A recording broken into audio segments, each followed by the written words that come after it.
hoy, que es Charlene Seda. Ella es abogada de inmigración aquí en el estado de la Florida. Y pues ustedes saben que a veces surgen muchas preguntas con las empresas cuando se están creando, cuando hay personas que tienen su ITIN y hay mucha discordancia entre lo que a veces las personas dicen, no, si yo tengo un ITIN number y creo una empresa, pues el abogado de inmigración me dice que no puede ser porque voy a demostrar ingresos, porque estoy trabajando. Entonces esa parte es muy importante que la sepamos de boca de una abogada experta con más de 20 años de experiencia como abogada de inmigración aquí en el estado de la Florida. Charlene fue juez de inmigración, trabajó en inmigración durante muchos años y entonces ella nos conoce toda la parte de atrás y nos conoce la parte de adelante porque ahora ejerce como abogada.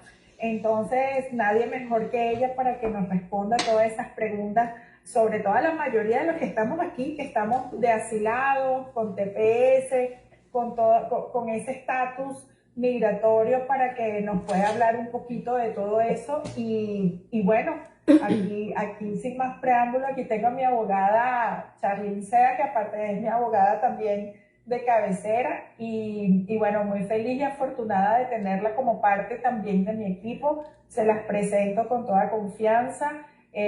Una mujer de esas, así como nosotras, guerreras, firmes decisiones, en convicciones, no le gusta nada ni por la izquierda ni por la derecha, la cosa tiene que ser derechita, y es como tenemos que educarnos, ¿verdad? Para que todo nos vaya bien desde el principio, desde la raíz en la que nos sembramos, para que no caigamos en equivocaciones, o que dijo el vecino, o que dijo el hermanito, que dijo el amigo, sino escuchar de profesionales realmente expertos, y no como dice Charlene. Ustedes saben que Charlene tiene una guerra con los hacedores de papeles, bueno. Que bueno, a veces hacen trabajos que no son eficientes y correctos para nuestra comunidad, y pues caen a veces en muchas trampas, en muchas situaciones las cuales no son correctas, y luego pues las personas ven malos resultados, y eso es una de las claves para empezar en USA de cero, tener un estatus migratorio, luchar por ese estatus migratorio y cuál es la mejor manera de lograrlo. Entonces, bueno, aquí tenemos a Charlene. Bienvenida, Charlene. Bueno, Gisela, muchas gracias. Gracias nuevamente por la oportunidad. Estuvimos contigo en Miami, quedamos encantados con tu comunidad y con el público. Me gusta mucho educar, también fui profesora de universidad. ¿Qué te cuento? Primero aclaro que no fui juez, sino aquí se llama oficial adjudicador. Oficial. El juez está, pero es importante porque después dicen, eso no fue cierto.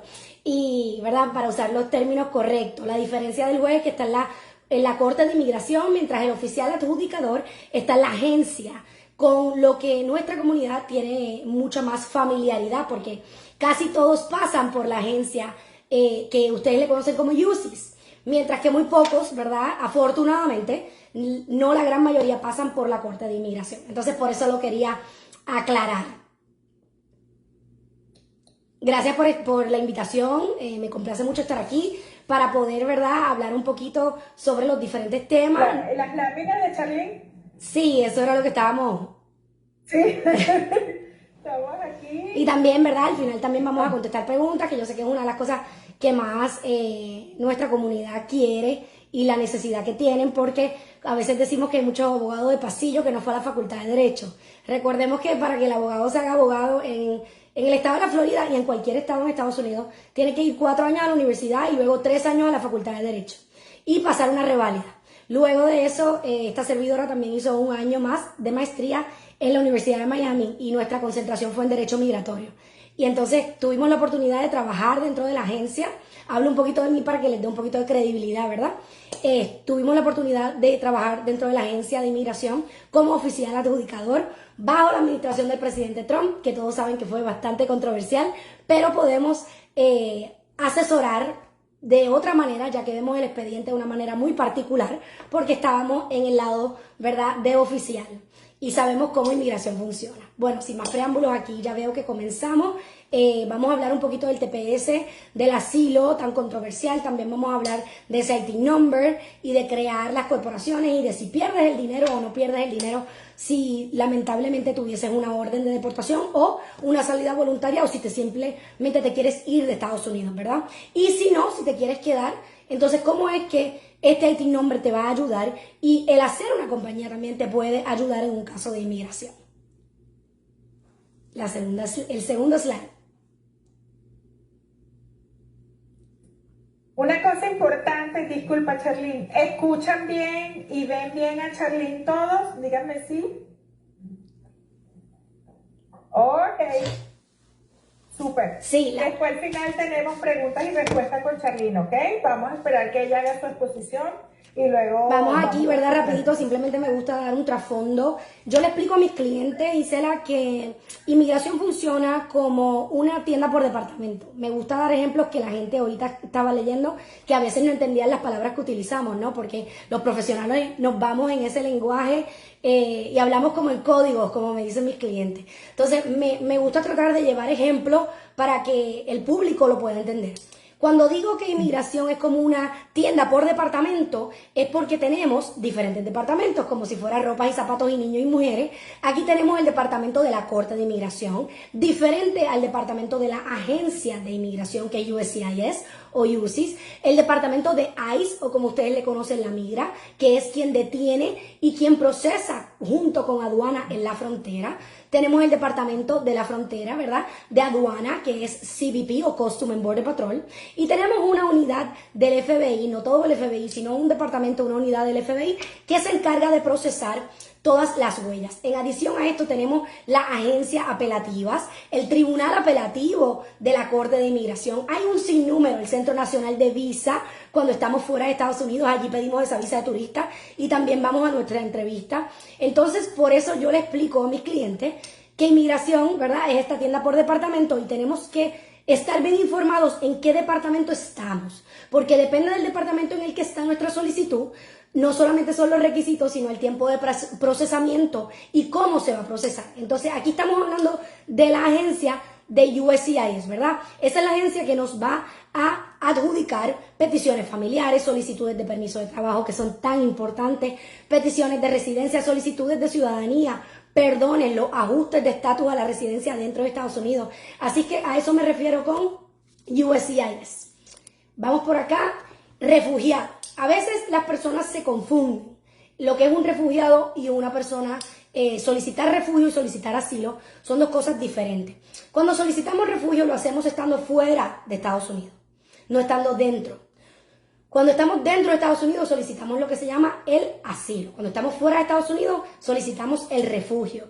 Y tienes que probar que hay un interés humanitario para Estados Unidos podértelo dar. En el caso de Ucrania, por ejemplo, que fue a través de una guerra, ¿no? Muchas personas estaban solicitando refugio, no solamente a Estados Unidos, sino a otros países. Fuera de los países, en la frontera, lo estaban solicitando. ¿Por qué? Porque había una razón humanitaria excepcional por la condición de la guerra en su país. Entonces, no hay que abordar mucho en el tema, ya que muy pocos de la comunidad solicitan refugio, pero sí me gusta que sepan que es diferente a solicitar asilo. ¿Cuándo vamos al asilo? El asilo es una persona, ¿verdad?, que le dice al gobierno de Estados Unidos o a cualquier otro gobierno de un país democrático: mira, Estados Unidos, ya yo no puedo volver a mi país, tengo miedo de regresar a mi país. Y tengo miedo de regresar a mi país por una de las razones reconocidas en la ley, que son las que están aquí presentes. Me persiguieron por raza, me persiguieron por mi opinión religiosa, me persiguieron por mi opinión política, me persiguieron porque soy parte de un grupo particular social, o me persiguieron por nacionalidad. Cuando decimos que me persiguieron, tengo que poder demostrarlo, es un patrón de conducta. Tengo que poder demostrar varios elementos. Número 1, que me persiguieron en mi carácter personal por una de estas 5 razones. Número 2, que las autoridades en mi país no están dispuestas a protegerme o están coludidas con el gobierno y por eso no me pueden proteger. Y esto es de conocimiento público, ¿no? Que hay data, que hay información, que hay investigación que así soporta, apoya este argumento mío, ¿no?, de que me están persiguiendo por mi opinión política, o opinión religiosa, o por ser parte de un grupo particular social, que puede ser algo como un género, soy de la comunidad, ¿verdad?, homosexual. O en África, somos, que es un ejemplo muy reconocido por jurisprudencia, por casos decididos, las niñas que tienen mutilación genital a los 13 años en unas tribus en África. Eso es un grupo particular social, es un grupo muy definido, con unas características que no pueden alterarse. Todas son féminas, todas tienen la misma edad, todas son de diferentes tribus, todas son del mismo país. Entonces, tenemos que estar bien claros en por qué yo voy a pedir asilo. Voy a pedir asilo por opinión política. Ok, no puede ser que simplemente yo estaba en contra del partido, ¿verdad?, o el gobierno en mi país. Tengo que demostrar que a mí, Charlene Seda, en este ejemplo, me persiguieron en mi carácter personal. Doy el ejemplo que es fácil de entender, de yo era fiscal en un pueblo, en un distrito, en Venezuela o en cualquier otro país. Y tengo información privilegiada o tengo información que puede afectar al gobierno. Y por eso comenzó la persecución en mi contra. Me despidieron de mi cargo y tengo evidencia de esto. Comenzaron a haber amenazas escritas en mi hogar. Me fueron a buscar a mi hogar. Me tuve que mudar dentro de mi país. Y aún así las autoridades ni quisieron hacerme una denuncia y no me protegieron tampoco. Entonces tuve que salir huyendo porque me estaban buscando por esta información confidencial que tengo. Tengo que poder demostrar, además de mi testimonio, el cual es muy importante, tengo que poder demostrarlo con evidencia.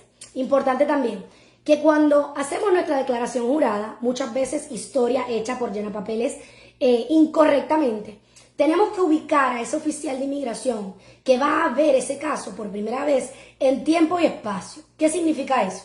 ¿Cuándo, cómo y dónde? Usted va a hacer su historia, ¿verdad?, verdadera, porque si no es un asilo frívolo, y de eso te hablo ya mismo, va a ser su historia verdadera y va a estar contestando en todo momento a mí, Charlene Seda, en Venezuela, por dar un ejemplo, o en Ecuador, o en Colombia, era fiscal de tal lugar, y en marzo 4 del 2022, los colectivos o el grupo que se asocia con el gobierno fueron a buscarme a mi hogar y me indicaron tal cosa, me secuestraron, me dejaron salir a las 3 horas. Tengo que ubicar a ese oficial en tiempo y espacio. Eso es sumamente importante. Eso le da credibilidad a su historia y le da fuerza a esa solicitud de asilo. Solamente puedo solicitar el asilo si estoy presente dentro de Estados Unidos y si estoy dentro del año. Si no estoy dentro del año, disculpen que ya la pasé, te voy a decir esto para terminar los elementos de ser elegible para el asilo. Tengo que solicitarlo dentro del año que llegue a Estados Unidos porque si no, voy a subir el peso de la prueba. Quiere decir que ahora le tengo que demostrar a Estados Unidos, al gobierno, que había una razón extraordinaria por la cual yo no lo pedí dentro del año. ¿Qué es una razón extraordinaria para el gobierno? Que estuve en el hospital, que estuve secuestrada, que estuve detenida, que había una razón fuera de mi control por la cual yo no podía solicitar ese asilo. Gisela. Estoy deteniéndome por si hay alguna pregunta. ¿Aló? Sí, estoy deteniéndome por si hay alguna pregunta. Lo tenemos al final, estamos escuchando. Okay. No hay problema. Bueno, pero sé que es mucha información, entonces por eso, ¿verdad? Y son estos términos técnicos. El TPS y el asilo no es lo mismo. El asilo, cosa positiva del asilo. Si me dan el asilo, al año puedo solicitar mi residencia. Si me dan el asilo, sabemos que podemos trabajar, manejar, hacer todo aquí dentro de Estados Unidos porque estamos legalmente dentro de Estados Unidos, ¿verdad? Con ese asilo sumamente importante, no puedo viajar a mi país, aun cuando me den un permiso de viaje. Ah, abogada, pero ya yo hice la residencia, ya yo hice la solicitud y quiero viajar. Sí, no hay problema. Usted pide su permiso de viaje y puede viajar a un tercer país, pero no puede regresar a su país. No se le recomienda que regrese a su país hasta tanto y en cuanto usted se haga ciudadano americano. TPS. El TPS es una protección temporera. El asilo se le da por un año y al año podemos solicitar la residencia. El TPS no nos lleva a la residencia directamente. El TPS nos protege de manera temporera, pero esa manera temporera, muchos países que tienen TPS lo han tenido por 20 y 30 años. ¿Por qué?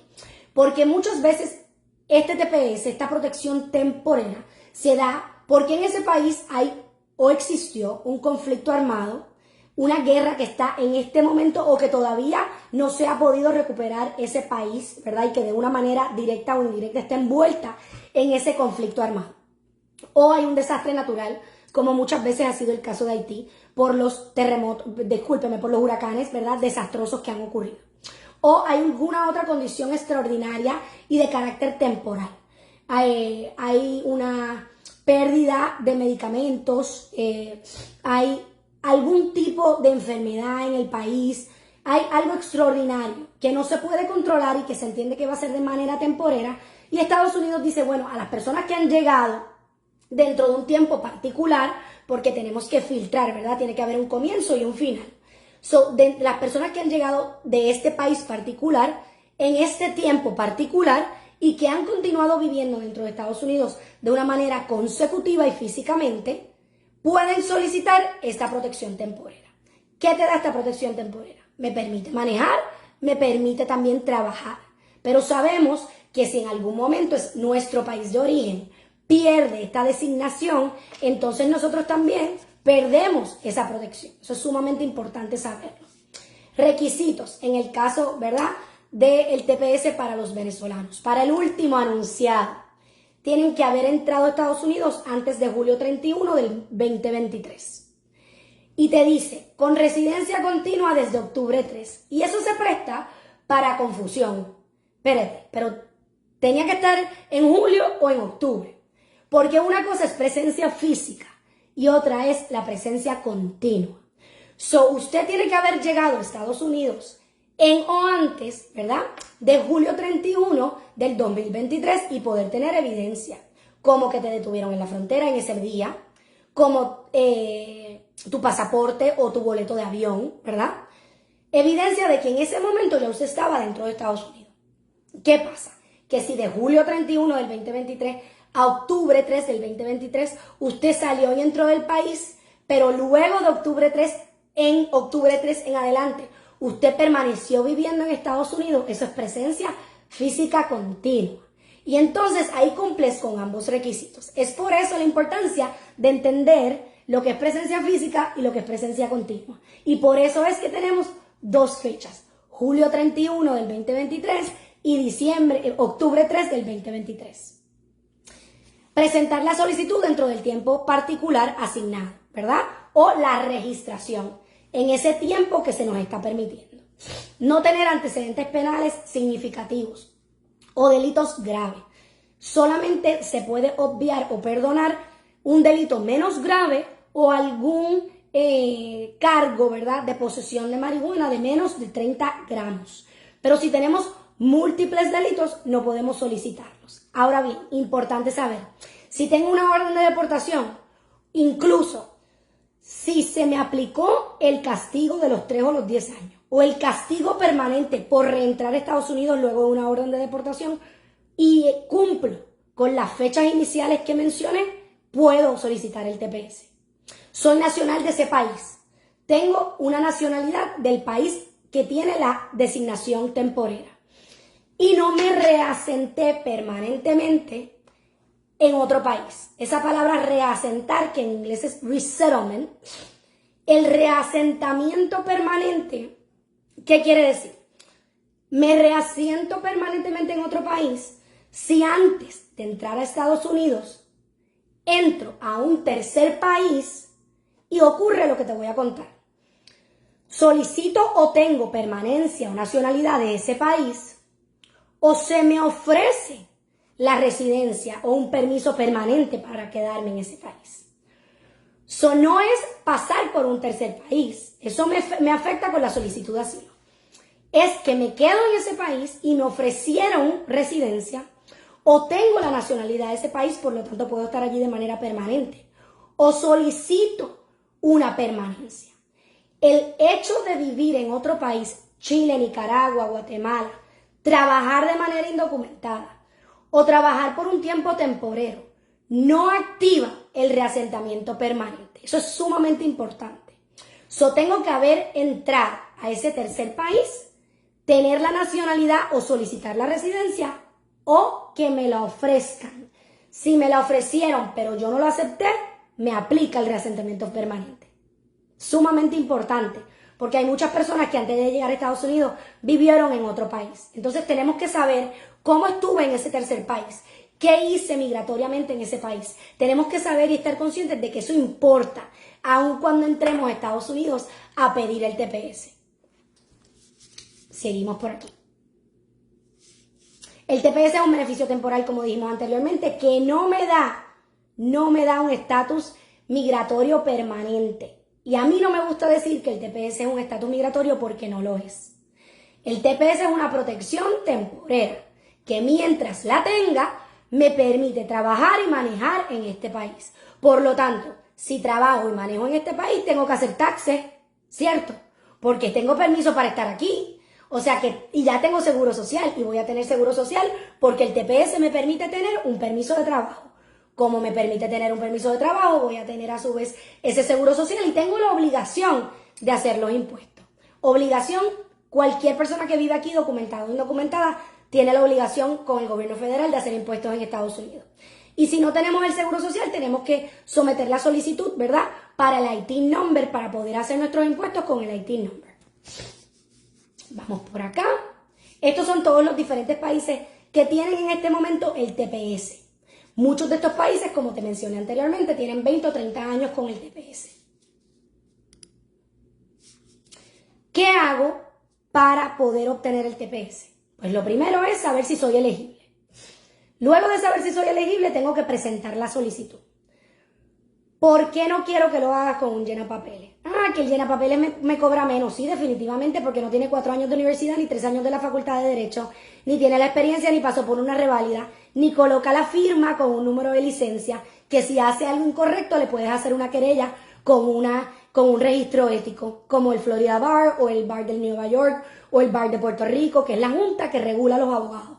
Claro que va a ser mucho más económico porque no hay una responsabilidad personal ni profesional de ese llenapapeles con el proceso que te está llevando. Vas al profesional de derecho migratorio, ¿verdad? Abogado de inmigración. Se presenta la solicitud, USCIS recibe la solicitud, USCIS te da un recibo de que en efecto recibió tu solicitud. Luego vas a tomarte las huellas porque cualquier solicitud en inmigración tienes la obligación de tomarte las huellas. Luego de eso, vas con el TPS, también está solicitando el permiso de trabajo, ¿cierto? ¿Por qué? Porque como yo muchas veces explico, el permiso de trabajo tiene que descansar en el formulario principal. El formulario principal es el TPS y el permiso de trabajo va a descansar en ese TPS. Entonces, mientras ese TPS esté vivo en el sistema, usted va a poder tener permiso de trabajo. Diferente al asilo, tienes que esperar más de 6 meses para poderlo solicitar. Luego, USCIS te determina la adjudicación y te lo aprueba o te lo deniega. Importante saber que antes de que te lo aprueben, de lo denieguen, te van a solicitar, te puede llegar un Request for Additional Evidence o solicitud de evidencia adicional. En especial, si en algún momento estuviste en otro país o si tienes doble ciudadanía. No todos los casos que tengan doble ciudadanía van a ser inelegibles. Por eso es que cada caso es particular. Por eso es que se necesita consultar un profesional, ¿verdad? Experto en la materia, para saber si mi caso, si mis hechos particulares son elegibles o no. O si como tengo una doble ciudadanía o nacionalidad, no soy elegible o porque viví en otro país. Ahora, dejamos el TPS atrás. ¿Cómo te solicito el asilo? Ese asilo tiene que cumplir con los requisitos de ser elegible, como te mencioné anteriormente. Me persiguieron personalmente por una de las razones reconocidas en la ley. Tengo la evidencia, estoy dentro de Estados Unidos, lo estoy haciendo dentro del año. El proceso lo voy a hacer en ese formulario I-589. Ese formulario también sirve para solicitar un paro de deportación, que es lo que dice arriba del formulario, withholding of removal. La gente no tiene ni idea qué es eso. Eso no es otra cosa que tú le estás solicitando al juez que está viendo tu caso, no al oficial, porque en este momento estamos en la Corte de Inmigración, que te detenga la deportación. Vas a tener una deportación, pero te la va a detener porque puedes sufrir una tortura en tu país. Es distinto al asilo. Cuando estamos haciendo nuestro formulario del asilo, tenemos que estar conscientes de que estamos llenando, ¿verdad?, los blancos correctos. Como yo digo, esa solicitud es el corazón de tu caso.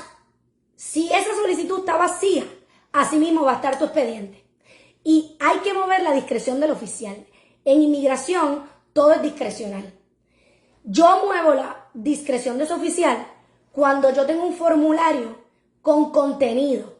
Si me persiguieron por opinión política, era parte del partido en contra del gobierno, yo era activista, tomaba las firmas para las marchas, iba de casa en casa, tuve ese puesto del 2015 al 2018, tengo evidencia del partido, tengo que, una vez más, ubicar a ese oficial en tiempo y espacio. Eso le da credibilidad y fuerza a su caso. El formulario nunca debe de estar vacío.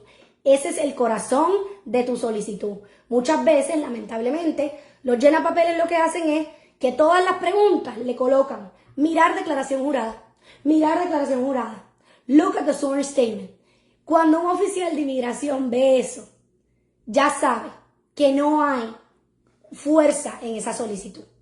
Entonces, por eso es muy importante que ese relato que te dije que ubicamos en tiempo y espacio, cómo, cuándo y dónde, de lo que nos pasó en nuestro país, dentro de las 5 razones reconocidas en la ley, lo vamos a colocar en cada una de las preguntas que tiene el formulario. Y si tenemos evidencia o testimonio, tenemos que anejarla con esa solicitud. Sumamente importante. Ya te conté, ¿verdad?, que el formulario I-589 te permite hacer la solicitud del asilo y que es muy importante que en ese formulario tú desmenuces, colocas paso a paso lo que te sucedió. Estoy aquí tratando de cambiar la página. ¿Qué tipos de asilo existen? Sumamente importante. Yo tengo un asilo defensivo. Y le pregunto, ¿pero usted llegó legal? Sí, con la visa de turista. Y yo lo hice a los 6 meses. Eso no es un asilo defensivo. Tenemos el asilo afirmativo y el asilo defensivo. El asilo afirmativo es el que yo afirmo cuando llego legalmente a Estados Unidos, luego de los 3 meses de llegada, porque ya mismo te voy a decir por qué, y hago una solicitud de asilo. Yo estoy comenzando ese proceso de inmigración con mi solicitud. Nadie me detuvo, no estoy en la Corte de Inmigración, yo afirmativamente estoy haciendo esta solicitud. Y por eso es un asilo afirmativo. Llegué con mi visa de turista, luego de los 3 meses hice una solicitud de asilo y la sometí en la agencia de inmigración. ¿Qué pasa? ¿Por qué insisto en que sea luego de los 3 meses? Porque hay una presunción de fraude de 90 días. Si yo hago una solicitud dentro de los primeros 90 días de yo haber llegado a Estados Unidos, inmigración entiende que desde que usted llegó a Estados Unidos, usted tenía intención de permanecer en Estados Unidos y de hacer la solicitud de asilo. Por lo tanto, voy a esperar pasar esos 90 días para hacer la solicitud de asilo o cualquier otra solicitud, cambio de estatus, solicitud de matrimonio, petición familiar, solicitud de cambio de estatus para una visa de empleo, certificación laboral, no importa qué, yo no voy a comenzar un trámite migratorio dentro de los primeros 90 días de haber llegado a este país. Asilo defensivo. Llegué por la frontera. Abogada, quiero aclarar algo aquí, pero yo llego por la frontera y a mí me dicen que a todo el mundo lo están dejando entrar y que le dan papeles cuando entren. No, señores, eso es un mito. Eso es falso. Usted entra por la frontera y usted se entrega. Y cuando usted se entrega, a usted no le están dejando entrar. A usted no le están dando papeles. A usted lo están procesando en el sistema para comenzar un proceso de remoción en su contra. Los papeles que le entregan, la gran mayoría son el documento cuando me lo dejan salir porque no hay espacio en los centros de detención o porque usted no es una prioridad en este momento de ser detenida, no tiene récord criminal, no ha tenido varias violaciones a la ley de inmigración, etc. Entonces me lo hacen firmar que usted va a comparecer en cualquier momento que me lo llamen, ya sea con ICE o con la corte, ¿verdad?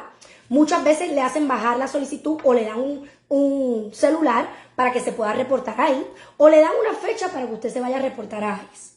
Esos no son papeles de admisión, son los documentos que comienzan el proceso de remoción en la maquinaria judicial dentro del gobierno federal en su contra.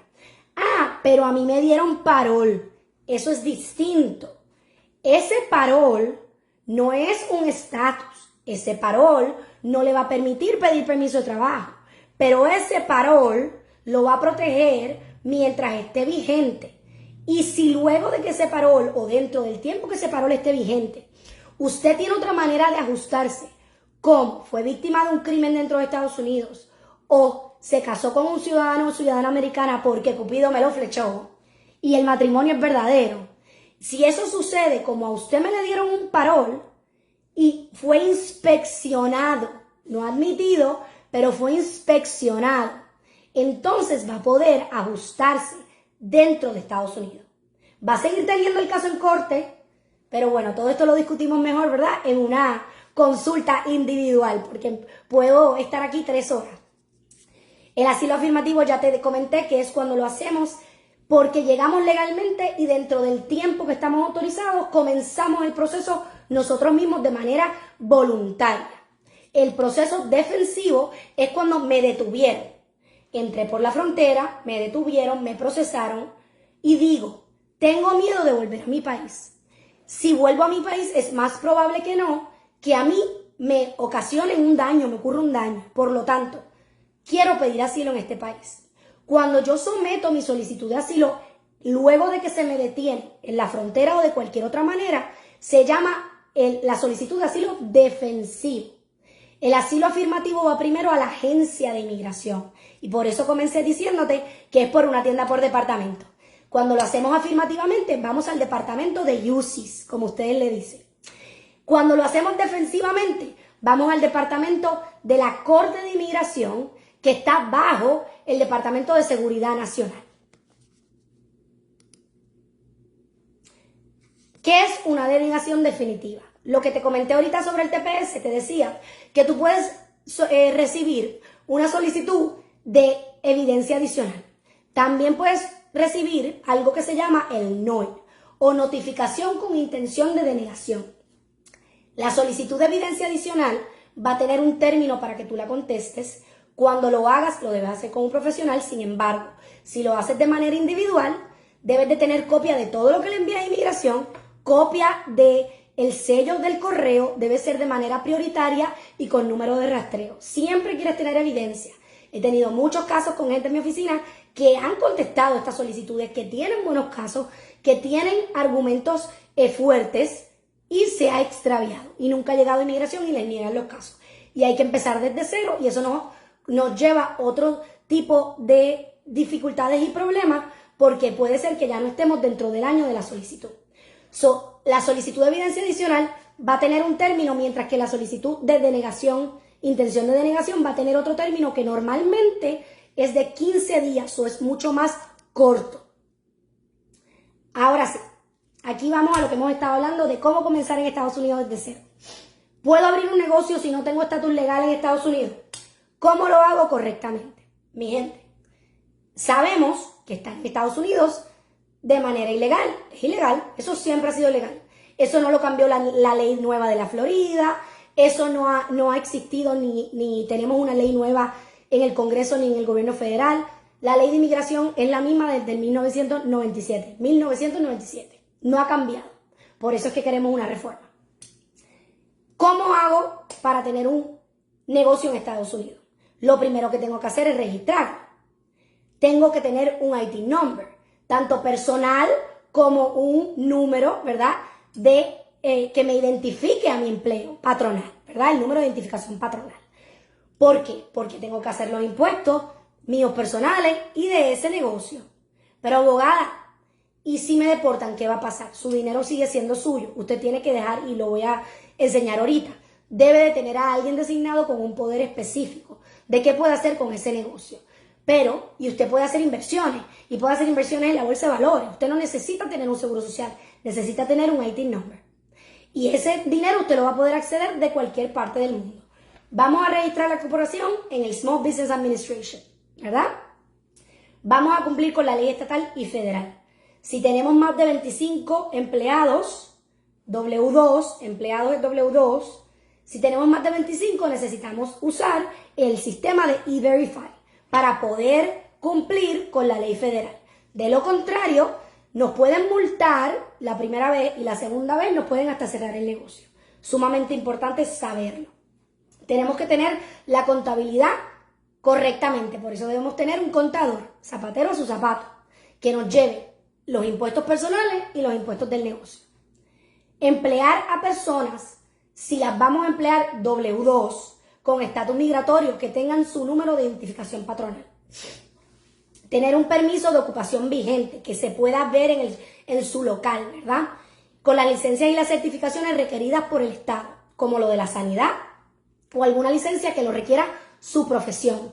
Si tiene algunos equipos y esos equipos necesitan tener una licencia que se renueve cada cierto tiempo, si el permiso de uso, o sea, todo tipo de permiso tiene que estar al día. Como sabemos, Estados Unidos es un país de licencias y de certificaciones. ¿Cómo puedo proteger mi negocio en caso de detención? En este momento, esta preocupación ha disminuido un poco por la administración que tenemos, ¿verdad? Porque en este momento se está trabajando con el sistema de prioridades. Si usted no tiene múltiples entradas ilegales a Estados Unidos, si usted no tiene múltiples delitos, si usted no ha sido deportado anteriormente, si usted no está en uno de los grupos de vigilancia de terrorismo, esas son las prioridades para detener y para deportar en este momento bajo esta administración. Sin embargo, en la administración anterior era un free for all, o sea, si usted estaba ilegal, usted era prioridad para ser detenido y ser deportado, punto y se acabó. Y ahí vino ¿verdad? Mucha comunicación de parte de los abogados de inmigración y de la Asociación de Abogados de Inmigración Nacional, dejándoles saber a las personas y educándolos de cómo se podían proteger. Pues primero, debes de tener contigo copia en tu auto, en tu celular, de los documentos más importantes. ¿Cuáles son? Los certificados de nacimiento, los impuestos de usted de los últimos 2 o 3 años, los récords médicos, si alguno, los registros de escuela de sus hijos. Todo esto prueba presencia física y continua. Esto prueba que yo no llegué ayer. Esto prueba que yo tengo lazos con la comunidad americana. Estoy ilegal, pero puedo demostrar que llevo, ¿verdad? Tengo una presencia, he establecido unos lazos y tengo una presencia física y continua. Debo de tener copia de todos estos documentos importantes en un sobre o en mi teléfono celular para poderlos accesar. Un documento que se conoce como el poder, ¿no? A nombre de una persona de confianza. Ese poder debe de ser muy limitado y específico. Yo autorizo a Isela Rojas a vender cualquier tipo de propiedad dentro de mi negocio, dentro de los próximos 5 años. Sin embargo, la remuneración de esa propiedad va a ser recibida por solamente la servidora Charlene Seda. O sea, tiene que ser sumamente específico. Puede colocarle el día que comienza y el día que termina. Y las diferentes funciones que usted quiere que esa persona haga. Depositar dinero, retirar dinero, vender, invertir en la bolsa de valores, comprar bienes, propiedades, ¿verdad? Bienes raíces, etc. Ese poder debe ser sumamente específico. Y dicho, eso es lo que les digo en el número 3. Las acciones y diligencias autorizadas por esa persona. Si usted no está seguro de lo que usted quiere que esa persona haga o no haga, definitivamente debe de consultar un profesional de la materia. Porque esta persona va a ser la que proteja sus intereses en caso de que usted no esté en Estados Unidos o de que usted sea detenido. Aún estando dentro de Estados Unidos, si estamos detenidos, hay muy pocas cosas, ¿verdad?, que podemos hacer. En adición, debe de haber un contrato. Tenemos el poder, que es lo que te acabo de explicar. Pero ahora debe de haber un contrato entre la persona de confianza que yo estoy dejando designada y esta servidora. ¿Por qué? Porque tenemos que protegernos. Porque todos nos queremos y somos muy buenos amigos hasta que muchas veces hay 25 centavos, ¿verdad?, que dividir. Y también he tenido personas que llegan de diferentes países, entre ellos Venezuela, con mucho dinero a este país y han sufrido estafas por personas de su mismo país que han tenido anteriormente estatus migratorio. Y le dicen, no, deja que yo lo ponga todo a mi nombre. Ponlo todo a mi nombre y yo soy quien va a invertir. Y ha ocurrido que esa persona se ha quedado con todo. Entonces tiene que haber un contrato entre la persona de confianza y usted en donde indique claramente, yo, Charlene Seda, le estoy otorgando a Gisela Rojas el acceso y autorización a mis 3 cuentas bancarias, a mi propiedad en Miami, a mi bote, le estoy permitiendo o estoy en una asociación con Gisela para que Gisela invierta $500,000 que le acabo de entregar que salieron de la cuenta de mi país, y aquí está la evidencia de la cuenta de mi país y tengo registro y evidencia de dónde salió ese dinero, porque tenemos que protegernos. El contrato entre usted y la persona que va a designar, sumamente importante, y que el poder sea específico. Como les dije ahorita, el dinero invertido y ganado es de usted y usted lo puede mover a donde usted quiera y como usted quiera, estando dentro o fuera del país. Ahora sí, lista para las preguntas. Concisa, directa, y bueno, vamos para las preguntas. Si quieres ver leyendo tú allí. Voy por ahí, que no las había mirado porque estaba aquí como que envuelta. Voy por ahí, oh my God. Espérate. La primera dice, tengo una pregunta importante. Mi abogado renunció al caso y mi corte es el 18 de diciembre. No sé qué hacer. Ayer recibí la noticia. Bueno, usted puede solicitarle al juez que le dé tiempo adicional. Le enseña, ¿verdad?, la correspondencia que usted recibió de su abogado con el matasello, la fecha donde usted la recibió, que es apenas hace un día, o sea, 17 días antes de su audiencia.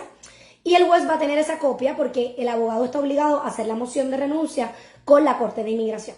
Y usted puede ir y pedirle, mire, como mi abogado renunció, si usted no logra conseguir un abogado en ese tiempo, pues yo necesito que usted me dé más tiempo. Eso se llama solicitar continuación. Ok, chévere. Una pregunta, Charlene, para mis emprendedores. Tú sabes que hay muchas personas que tienen su ITIN y muchos abogados de inmigración, a veces hay una dualidad entre los que dicen una cosa y otros que dicen otro. Que teniendo ITIN, yo sé que ya tú lo dijiste en la lámina, pero te lo quiero preguntar más así directo. Una persona que tiene ITIN, estamos claros que no puede trabajar. No es un permiso de trabajo, no lo puede usar para trabajar.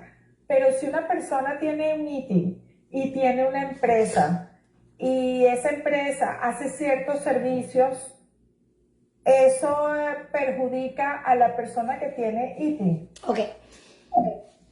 Vamos, ¿verdad? Hay que retroceder un poquito.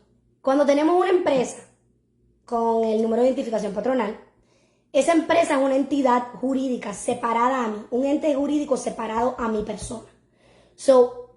El ingreso, ¿verdad?, y la pérdida de esa empresa, yo la voy a asumir en mis impuestos y voy a hacer los impuestos personales con los impuestos de la corporación. Sin embargo, la empresa por sí sola, ¿verdad?, legalmente tiene su propia vida, por lo que es la empresa quien está haciendo los servicios o contratando a otros, ¿verdad?, profesionales, como subcontratando. Por eso hablaba ahorita de que W2 solamente es para empleados, 1099 para contratos de servicios profesionales. Así que no te afecta directamente a la persona porque somos entes apartes. Ok. Si está fuera del tiempo establecido por un mes, ¿qué consecuencias trae? Si está fuera del tiempo establecido por un mes, no entendí. Ajá. Bueno, esto lo leí ahí. ¿Tiempo establecido de qué? No sé. Si lo que está diciendo es como que pedí asilo fuera del mes, fuera del año, está fuera del año, punto. Si lo que quiere decir es, si estoy fuera del estatus, por ejemplo, de la visa de turista por un mes, ya no tienes nada que te proteja y no puedes hacer un cambio de estatus, ¿verdad? Entonces son cosas que vienen a mi mente porque me tienes que ubicar en tiempo y espacio. ¿A qué te refieres? ¿El mes de qué? Sí, no lo tomé bien. Estoy en proceso de asilo hace 6 años 6 Y años. aunque no me han llamado a la entrevista, ¿qué debo hacer? ¿Qué hacer con esas personas que tienen años y años esperando asilo? Mira, todo aquel que pueda pedir el TPS debe de hacerlo aunque tenga su solicitud de asilo pendiente. Sumamente importante. Muchas personas dicen, ah, no, yo quiero mi asilo, yo no quiero el TPS. Es mejor no colocar, como tú muy bien dices, Gisela, todos los huevos en la misma canasta, ¿cierto? Por lo tanto, si tenemos la oportunidad de tener otra protección, ¿por qué no? Y le recomiendo a todos mis clientes que si son elegibles para cualquier otro beneficio en inmigración, entre ellos el TPS, lo hagamos. ¿Qué hacer cuando llevas 6 años esperando? Pues lamentablemente no te va a gustar lo que te voy a decir, pero simplemente seguir esperando, seguir haciendo tus impuestos, hacer tus impuestos de manera correcta. Si en el transcurso de esos 6 años hay algo que sucede en tu país de origen, que tiene que ver con lo que te ocurrió a ti. Tú lo quieres documentar, tú quieres tener esa evidencia para que puedas suplementarlo, porque es muy importante saber que podemos suplementar nuestro expediente en inmigración hasta el día que vamos a la entrevista. Siempre es bueno hacerlo antes, pero hasta el día que vamos a la entrevista podemos suplementar ese expediente en inmigración o nuestra solicitud para hacerla más fuerte. Chévere. Y la última pregunta, cualquier pregunta que quede, ahí estamos poniendo en las redes sociales de la doctora. Puedes poner tu número de teléfono, Claro que la sí. pueden contactar directamente, es uno de los escritorios más prestigiosos del Central de la Florida. Y una última pregunta, Charlene, que tiene que ver mucho con mi ramo y las propiedades de la nueva ley, esta 264 del estado de la Florida, donde todo el mundo, a veces hay una mala información y dicen, ah, ya no pueden comprar, simplemente hay un solo requisito, unos requisitos. ¿Nos puedes hablar un poquito de esta nueva ley? Mira, primero te indico que hubo un injunction, ¿no? No sé cuán informados estamos, pero hubo una demanda porque se está tratando de argumentar que, ¿verdad? Que hay partes de esta ley que no pueden entrar en vigor. Sin embargo, el tribunal dio lo que se llama en español mandato y rechazó esa solicitud y dio el mandato de que la ley continúe en este momento, pero sigue en los tribunales. Eso es lo primero que quiero decir. O sea que está en controversia, ¿verdad? Porque está afectando a muchas personas, como sabemos, de diferentes países que son comunistas, pero que están en este país hace muchísimo tiempo. Estas personas no van a poder comprar bajo unos requisitos particulares de la ley, como lo son estar a 10 millas del aeropuerto, de las plantas eléctricas, de las bases militares. Todo esto tiene que ver, o el gobierno lo quiere hacer ver, por protección, porque esas personas vienen de países comunistas y el aeropuerto, las bases militares, las plantas eléctricas, que son, ¿no? Son los tesoros de Estados Unidos. Hay que protegerlos. Entonces, ese ha sido como que el propósito detrás de esta ley. En adición a eso, con la tierra agrícola, es otra de las cosas, ¿verdad?, que limita la ley, y con que se tienen que registrar bajo el formulario de comerciante para evitar, como dijo la contadora ahorita, para evitar la multa que se va a imponer. Ahora bien, mucho cuidado con quien tiene ese asilo pendiente, porque como ella muy bien indicó, que fue algo que yo le había dicho a Gisela hace unos días, si tú no tienes un estatus permanente, entiéndase, residente, ciudadano, visa de empleo que te permite llegar a la residencia. Estamos hablando de visas de inmigrante, no visas de no inmigrante, o como lo son la de estudiante, la de turista, como lo es que el asilo no es visa de inmigrante o no inmigrante. Tener un asilo pendiente es simplemente eso, tener una solicitud pendiente. Si yo no tengo un estatus, me aplica la ley y tengo que cumplir con todo lo que está ahí.